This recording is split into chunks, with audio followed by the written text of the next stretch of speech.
anggap ya momen itu memiliki koreksi dan praktek yang seperti ini. Koreksi yang termaksud adalah antara lain harus pemembok peradilan. Kalau saya melihat tadi prosesnya, memang ada yang penting ya, ada semacam dugaan rekayasa tentang proses prosedur bagaimana pemulaian menjadi tersangka. Walaupun menurut kejaksaan sudah ada bukti itu dari saksi dan sebagainya, bukti dokumen, surat-surat dan sebagainya. Dan yang penting kalau tipikor pasti pasal 2 atau pasal 3. Di pasal 2 dan 3 itu sama, harus juga ada kerugian akibat, kerugian keuangan dan atau perekonomian. Dalam pemikiran normatif sistematis penafsiran yang namanya perbuatan yang dapat dipidana, tindak pidana itu hanya 2, ini unsur subjektif, ada niat jahat dan serea, dan unsur objektif, ada perbuatannya. Tapi untuk tipikor ada khususan harus berakibat kemudian keuangan. Tapi dalam praktek ya, bagaimana caranya supaya kerugian keuangan itu dipenuhi? Lalu dimintakanlah audit oleh BPK.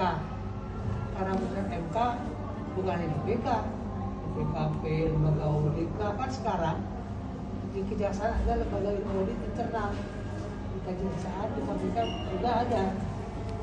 Jadi untuk mencegah menghambat pekerjaan kejaksaan dan KPK, lembaga audit ini yang bekerja. Kalau BPK dan BPK tidak menemukan kerugian keuangan.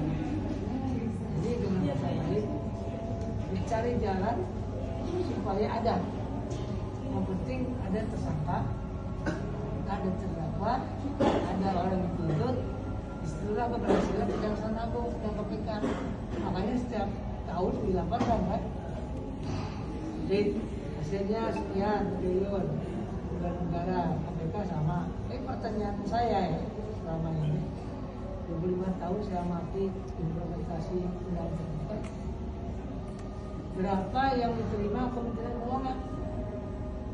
Sampai sekarang saya tidak pernah melihat Menteri Keuangan sebagai hasilnya negara mengumumkan pada publik, baru diumumkan pada publik oleh BPN kan hasil korupsi.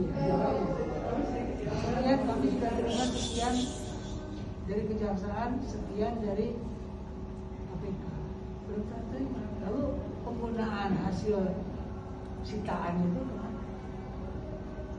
Untuk bansos kah? Untuk CS kah? Makan siang gratis kah? Ini buat apa kita mau utang? Kalau semua itu 25 tahun itu dikumpulkan sekian triliun, malah bunganya. Jadi menurut saya ini serius memberantas korupsi. Memang serius supaya bersih korupsi, atau memang harus selalu ada korupsi?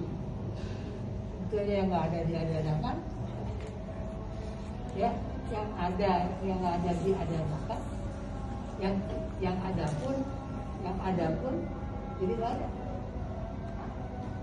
Coba perhatikan ini, saya pengamatan saya ya, mudah-mudahan salah ya, tapi rasanya saya yang bikin kok itu tahu salah satu lebih jauh lagi, lebih khusus lagi, banyak baru pasal yang memang bermasalah. Saya juga yang menyusun dengan kawan-kawan sadar betul bahwa apa yang dihasilkan tahun 98 era reformasi ternyata lebih banyak mudaratnya dari masalah. Kalau masalahnya ada, beritahu dong kita sebagai rakyat, berhak tahu bahwa uang yang dikorupsi yang ini harus sampai ke rakyat ada di mana sekarang. Kita pernah tahu. Ini harus menjadi perhatian pemerintah Prabowo yang ke depan agar mempertanyakan ini kepada kejaksaan dan KPK, juga pada Sri Mulyani. Jelas kan? uangnya ini untuk apa kan jelas sebenarnya. Sehingga rakyat itu tahu uang kita itu dipakai itu ya. Khususnya perkara Temlembong itu salah satu dari sekian banyak perkara ya. Pengalaman saya perkara peradilan itu mungkin ada 5% lah berhasil, selebihnya 90% ya lanjut ya. Kenapa? Tadi ini pra-peradilan ini serius atau enggak untuk undang-undang?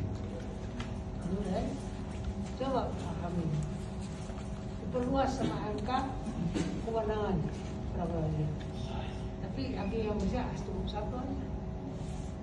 Lalu udah cukup satu, waktunya dibatasi 7 hari ya.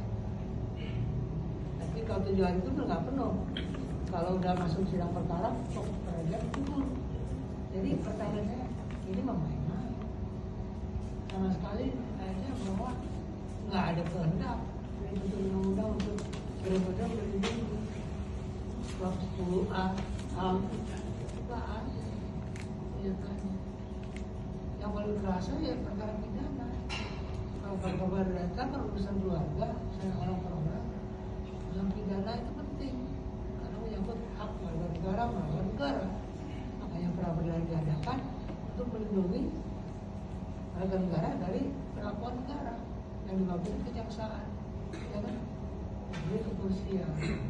Jadi menurut saya ke depan tahun yang akan datang, baik lembaga ini dihapus saja, hapus